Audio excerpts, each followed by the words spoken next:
శ్రీమాత్రే నమః. శ్రీ గురుభ్యో నమః.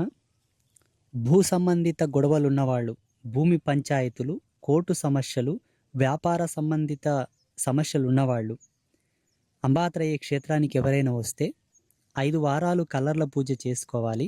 5 వారాలు చేసుకోలేకపోయినా 5 రోజులు కంటిన్యూ ఇక్కడనే ఉండి కూడా చేసుకోవచ్చు. లేదా 5 సార్లు మీకు వీలైనప్పుడు ఎప్పుడైనా వచ్చి కూడా చేసుకోవచ్చు.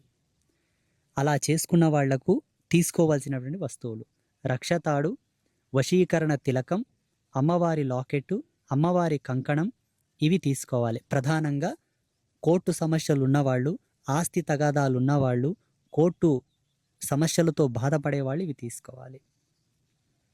భూ సంబంధిత వ్యవహారాలు: ఒక ఫ్లాట్ కొనుక్కున్నాం, అది అమ్ముడబోవట్లేదు. మా అన్నదమ్ముల మధ్యలో ఈ భూమి పంచాయతీ ఉన్నది, అది తీరట్లేదు. ఒకనికి భూమి రిజిస్ట్రేషన్ చేసినా నాకు పైసలు ఇవ్వట్లేదు. లేదా ఈ భూమి కొనుక్కోవడానికి వస్తున్నారు, చూస్తున్నారు, పోతున్నారు, కానీ ఎవరు కొనుక్కోవట్లేదు. ఇటువంటి పంచాయతీలు ఉన్నవాళ్ళు 5 నిమ్మకాయలు తీసుకొని వచ్చి అమ్మ దగ్గర ఎక్కించుకొని, ఈ పీఠంలో అమ్మవారి దేవాలయం మీద ఉండేటటువంటి పసుపు బండారు తీసుకొని, మీకేదైతే సమస్య ఉండేటటువంటి భూమిలో మూలకో నిమ్మకాయ సుడి మీనికి చేసి పూడ్చి, దాని మీద తెల్లావాలేసి అమ్మవారి పసుపు బండారేసి పూడ్చి పెడితే ఆ భూ సమస్య తొలగిపోతుంది, పరిష్కారం అవుతుంది. శుభమస్తు.